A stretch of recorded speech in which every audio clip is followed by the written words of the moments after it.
There is a kind of loss that never announces itself. It doesn't arrive with panic. It doesn't feel like failure. It doesn't even look like a mistake. It happens quietly, in ordinary mornings, in harmless habits, in decisions that feel too small to matter. And yet, over time, these tiny decisions can cost something immense, not money alone, but freedom. The freedom to choose how you spend your days, the freedom to say no, the freedom to rest without fear. Most people believe wealth is destroyed by big mistakes, a bad investment, a financial crisis, a reckless risk. But in reality, wealth is far more often erased by silence, by repetition, by convenience, by decisions made on autopilot. So today, let this be something you place gently in the background, a quiet exploration of the invisible forces that shape our financial lives, not through dramatic events, but through the small, daily choices we barely notice, because the most dangerous wealth killers don't feel dangerous at all. Human beings are not wired to fear slow damage. We respond to sudden threats, sharp losses, immediate pain. But gradual erosion passes unnoticed. This is why habits shape lives more powerfully than intentions. We don't drift into freedom, and we don't drift into poverty. We drift into patterns, and those patterns quietly decide our future long before we notice the results. Money, more than anything else, reflects this truth. Because money is not just a resource, it is a record of choices, of priorities, of attention. Every purchase, every delay, every excuse leaves a trace. And over decades, those traces form a path, not a dramatic path, a gentle one that feels reasonable at every step. This is why the most damaging financial decisions rarely feel wrong in the moment. They feel normal. The habit of convenience. Convenience is one of the most expensive luxuries we own, not because it costs much today, but because it removes friction, and friction is what makes us conscious. When friction disappears, choices become automatic. Automatic spending, automatic subscriptions, automatic upgrades. None of them feel significant alone, but together they form a quiet leak. Money flows out without intention, and intention is the foundation of wealth. Wealth grows where attention stays. The illusion of, "I'll fix it later." One of the most dangerous thoughts in personal finance is subtle. I'll fix this later. Later feels safe. Later feels responsible. Later feels like control. But later rarely arrives as planned, because habits harden, and what feels temporary becomes permanent through repetition. Small inefficiencies today become structural weaknesses tomorrow, not because they grow, but because we grow accustomed to them. Lifestyle inflation without awareness. As income increases, spending tends to follow, not dramatically, but politely. A better coffee, a slightly nicer apartment, more frequent conveniences. Each upgrade feels deserved, and often it is. But without boundaries, lifestyle inflation absorbs progress. Income rises, freedom does not. And over time, higher earnings create higher obligations. The cage becomes more comfortable, but no less confining. The cost of emotional spending. Money often becomes a tool for emotional regulation.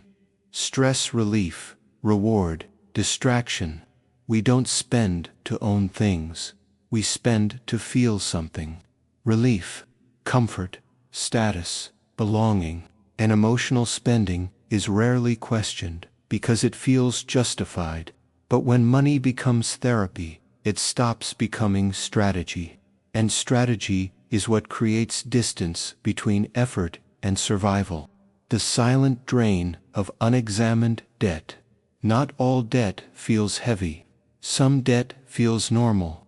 Monthly payments become background noise, and background noise is dangerous because it dulls awareness. Debt doesn't have to feel oppressive to be limiting. It only needs to be persistent. Every obligation reduces flexibility. Every payment narrows options. And freedom is built on option. The trap of comparison. Comparison is a silent wealth killer because it changes the reference point.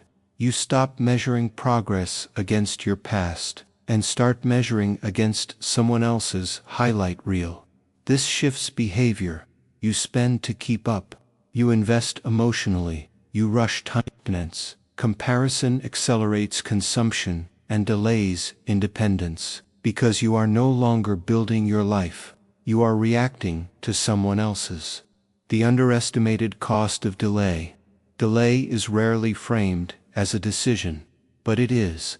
Waiting to save, waiting to invest, waiting to learn. Each delay feels harmless, but time is the most sensitive variable in wealth building, not because of urgency, but because of compounding. What you delay today, you pay for exponentially tomorrow. The comfort of familiarity. People rarely make bad financial decisions because they lack intelligence. They make them because familiarity feels safe. The same bank, the same habits, the same patterns. Change introduces uncertainty, and uncertainty feels expensive emotionally, so we pay a quiet price for comfort. We choose what is known over what is effective. The absence of intentional stillness. Most wealth is lost, not through action, but through lack of reflection. We move fast, we react, we repeat, without pausing to ask, is this aligned? Is this necessary? Is this serving future freedom? Stillness creates clarity, and clarity prevents drift. The quiet role of attention. One of the most underestimated wealth killers is not spending itself. It is attention. Money follows attention the way water follows gravity. Where attention is absent, leaks form. Where attention is scattered, inefficiency grows. Most people don't lose money because they overspend wildly. They lose it because they stop noticing. They stop noticing fees. They stop noticing habits. They stop noticing drift. And drift is dangerous because it feels natural. When nothing feels wrong, nothing gets corrected. Wealth does not require obsession, but it does require presence. A quiet, recurring awareness of where resources are flowing and why. The cost of mental fragmentation. Modern life fragments attention, notifications, entertainment, constant stimulation. This fragmentation spills into finances. Decisions are made quickly. Spending becomes reactive. Planning feels exhausting. So people default to simplicity. Not intentional simplicity, but unconscious simplicity. They repeat what they did last month. They choose what is easiest. They avoid thinking too deeply. But wealth rewards depth, not intensity. Depth. The ability to sit with a decision long enough to see its long-term shape. When comfort becomes a ceiling, comfort is often mistaken for stability, but comfort without direction becomes stagnation. A stable income, predictable expenses, familiar routines. Nothing feels urgent, and because nothing feels urgent, nothing improves. This is how decades pass quietly. Not in struggle, but in maintenance.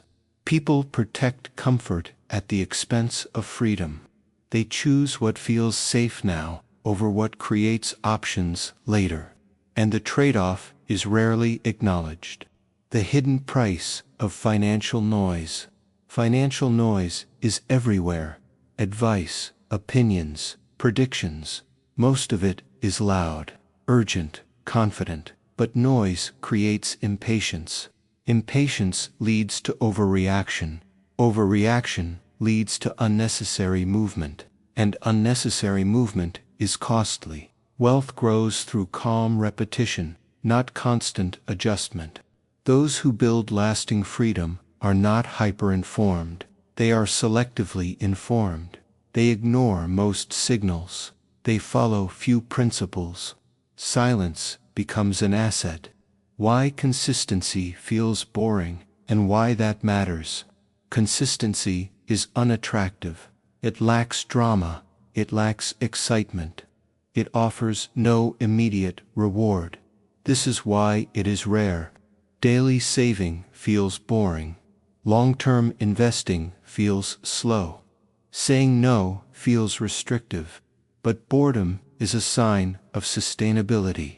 Anything that constantly excites you will eventually exhaust you.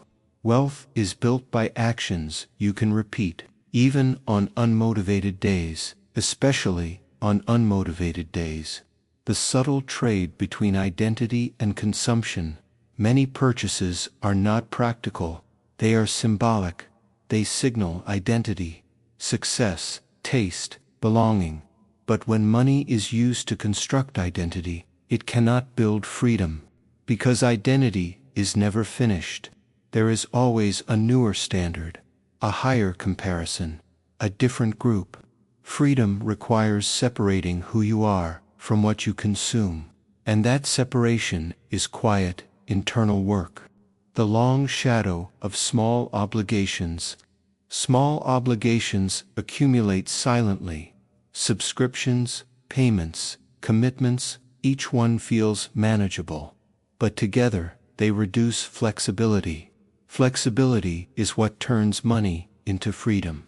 Without flexibility, income only maintains. It doesn't liberate. Freedom requires space. Space between earnings and spending. Space between decisions and consequences, and space is created deliberately, not accidentally. Why freedom rarely feels urgent. Freedom has no deadline. Bills do. Rent does. Debt does. Freedom waits patiently. This makes it easy to postpone. But what is postponed repeatedly becomes unreachable. Not because it disappears, but because life fills the space. Responsibilities expand to consume income, and the window for freedom narrows quietly. The role of self-trust in wealth. One of the most expensive internal leaks is distrust in oneself. When people don't trust themselves, they outsource decisions. They follow trends. They copy others. They react emotionally. Self-trust allows simplicity, and simplicity compounds. Trust is built through small promises kept, saving consistently, spending intentionally, choosing long-term over short-term repeatedly.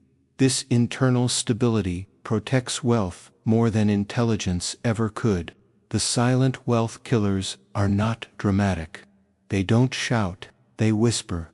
They ask for just a little convenience, just a little delay, just a little comfort, and they offer something tempting in return, ease. But ease today often costs freedom tomorrow, and freedom, once delayed long enough, feels like a luxury instead of a right.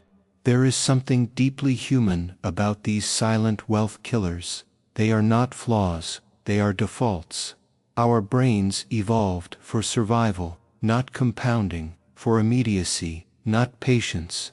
So wealth building is not about discipline alone.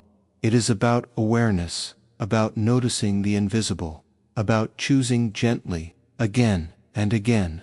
Freedom is rarely won through dramatic sacrifice. It is earned through quiet alignment, through habits that respect the future, through decisions that honor time, because time, unlike money, never replenishes, and how we spend money reveals how we value time.